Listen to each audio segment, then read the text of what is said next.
My name is Mark Whalen. We're in my studio here in Los Angeles, and we're about a week away from a show that I have opening called Paralleled Opposites at Merry Karnowsky Gallery. The schedule for today, well, I'm going to take probably half of this work to the gallery, and I'll start resining, and then my friend is a photographer. His name's Mark Whalen. He's been sort of documenting the work, take some photos, and just sort of hang out for a bit, just do his thing. So yeah, it's good to have him there, like shooting photos, because he takes good shots.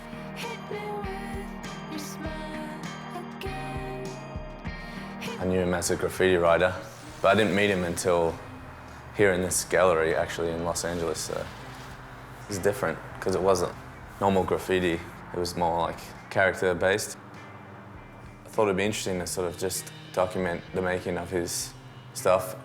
I like to try and document what people are really doing, but if I can capture something that also captures something about what he expresses in his artwork, then that's, hopefully I've made a good photo of that person. You guys got to meet the guy yourself, I think. He's interesting.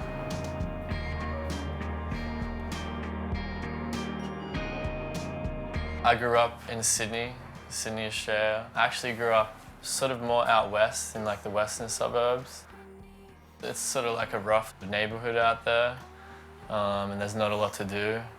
So yeah, it was a pretty interesting sort of childhood for sure. It was like a good motivating tool maybe to move out of there and sort of like, you know, remove myself from that and just sort of go do something, you know, with my life. I moved out of that area when I was probably like 20. I didn't really do it actually for a while after that, like quite a couple of years, and then I sort of moved into the city and sort of got sort of more into that and started doing a lot of graffiti then.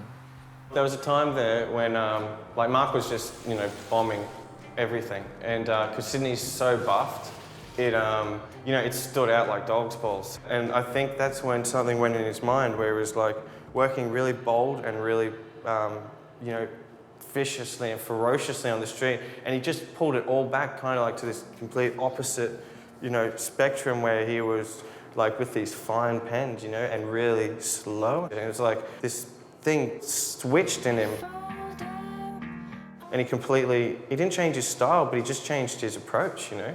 After a trip to Tokyo, I got in a little like strife over there and just catching tags and got caught slipping.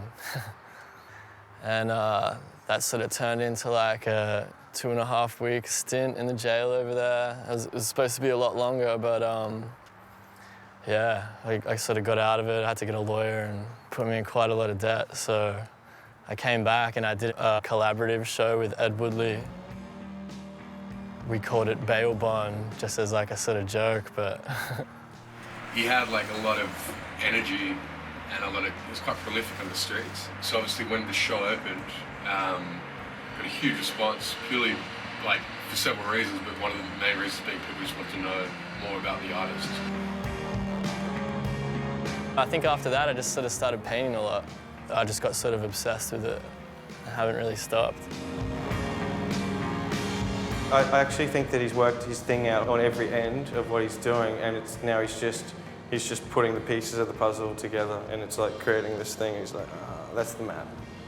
I went to visit a friend of mine who had a little antique store, like furniture store on Beverly, and he had a diptych of Mark's hanging on the wall. And I had that sensation of wanting that painting, which is rare for me. Usually it takes, you know, a little while, or I like certain aspects of something. But I really had a sensation that I really wanted that painting, so I was trying to be all cool. And I talked to my friend, and they were great. I'm like, who's the artist? He said, Mark Whalen. He goes by Kill Pixie. He's based out of Australia. And I was like, huh. Do you have his email address or phone number? He's like, in Australia, it's like 3 o'clock. You want to call? And I'm like, yeah, let's call. So literally, I was on a phone call to Mark, and you know, he was a little confused for a moment, you know. Asking me what I wanted to do with, you know, like my career and things like that. And yeah, I was just like super keen to sort of come over here and maybe like start working out of LA. or just in the States in general. So she helped me get a visa and like get that sorted out. And yeah, I've been here since, just on like a visa with the gallery. In his first solo exhibition here, a lot of his imagery it was sort of dark, but it also played, you know, kind of satirically and subversively and humorously, because there were these kind of big masked deers and they were like playing games with cats, like knife games. But really, if you took a closer look, there was a lot more going on there. His work is drawing-based, and it's really meticulously drawing-based and detailed. And he really seems to have these characters that he's been developing that create a narrative and a dialogue about what he sees happening in the world. When we started, I have a great feeling about Mark, and I feel very confident in his abilities.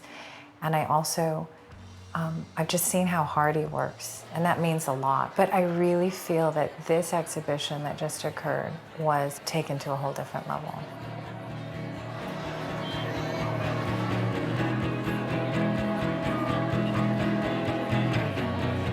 His time in jail in Japan shook him into a different world.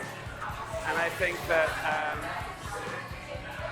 what emerged was a fine artist of a very odd nature. He fascinates me. He's a very interesting fella.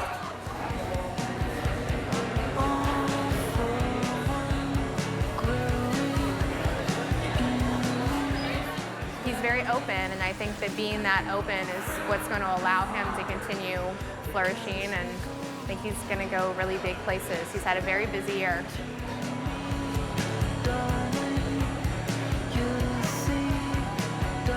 This show sort of shows the stages that he's been through over the last few months, and he really, really poured himself into this show.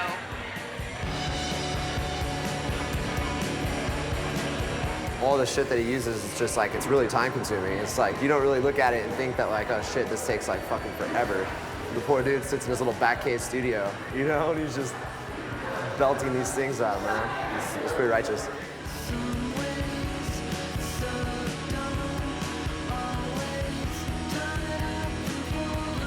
I think the only break I had, like I fractured my arm skating, and it was my painting arm. And my friend Nate was just randomly coming in, helping out. He was helping me out quite a lot. It was sort of good having him around. Get some like sort of positive energy in there. At first, it didn't really seem like he was, you know, under the gun as much as he was. But then, like, when I started coming over to like help, I realized that the dude was under the gun, man. It's kind of like a monotonous thing to be into. It's weird for me to think that Whalen, of all people, could actually sit down and do this shit, because he's like the most neurotic person I've ever met.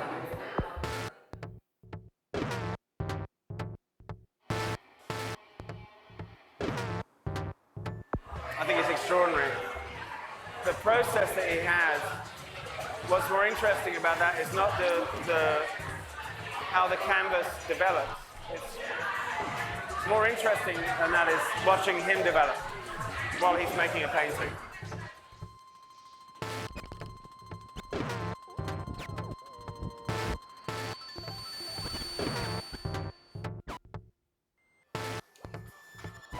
I guess I have like a general composition in mind when I make the piece, like a lot of the background perspectives and stuff like that. I have to sort of have mapped out. But a lot of it's sort of sporadic and more just like building on the body of work as a whole rather than like drawing a whole piece out from the start.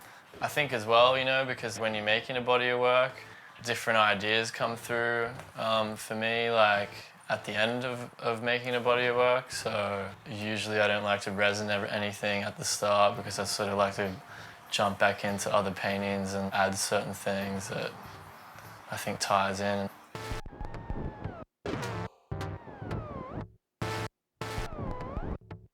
I like to study ideas of communication and like emotion, like sexuality, interaction, invention, and a reinterpretation of, you know, the human struggle. I mean, that's just the general theme behind my work, and just sort of progressing that and using new mediums and elements along the way. He came to me one day and he had this hand-sewn paper leaf. And he's like, you know, I really like these. I started to play with these. And they were literally strips of paper that were painted that he wove together, and then he cut, and then he hand sewed. And I was like, did you do this? Because it is, you know, you're used to somebody in one capacity. And he's like, yeah.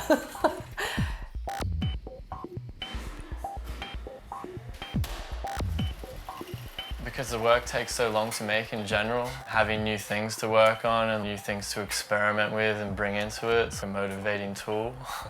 And like, you know, sort of keeps that energy up and like still working with paper, but sort of just trying to provide a more 3D perspective on the work. It's definitely something I'm going to keep doing. It's really fun to make. It's fun to like sort of remove yourself from painting all the time as well and work three-dimensionally.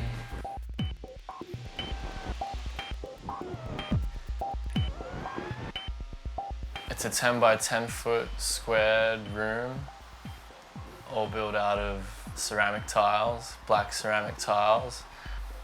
Basically like a giant cube where I'll be hanging a few pieces and collaborating with a band called Autolux. When we collaborate, they sort of do like a sound interpretation of the work. I think we all felt that it would be an easy task only because we really related to his work. It wasn't easy, but it was, at least we were on the same page in absurdity and color palette, musical and visual, I think. I think out of anyone, she probably knows my work the most. And I think she just generally relates to it. I mean, the sounds and the sort of things she makes, like to go along with that, are pretty like spot on.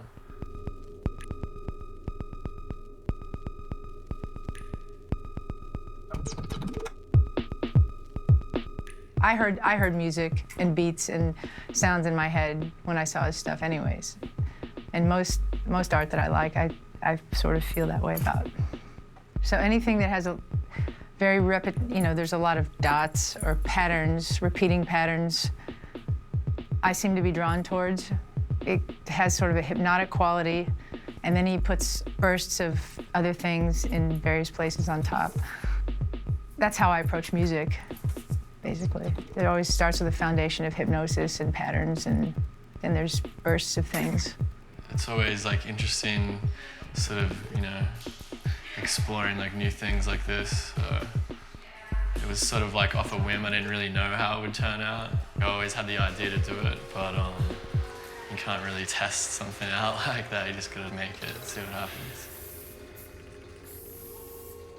The thing I really love about him is his evolution is so quick. It's not, you know, years and years of the same color palette and slowly shifting. It seems like every single show is, you don't know what to expect. He's got this really great combination of he's full of life and insane, but he's completely innocent and a good person at the same time. I actually sort of surprised myself because I really didn't think I was gonna make it because I lost so much time. But I guess that's sort of cool. You just learn more about yourself and what you can actually like achieve and pull off. Yeah, it's fun, so that's all that matters.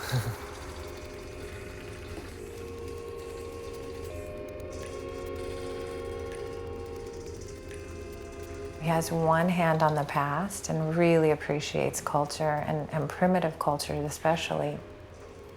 But boy, he has that other hand on the future and what his sort of perception and visualization of the future is. You know, he has a great heart. He's really a good person. He's loyal to his friends. He just has some qualities that a lot of us could learn from.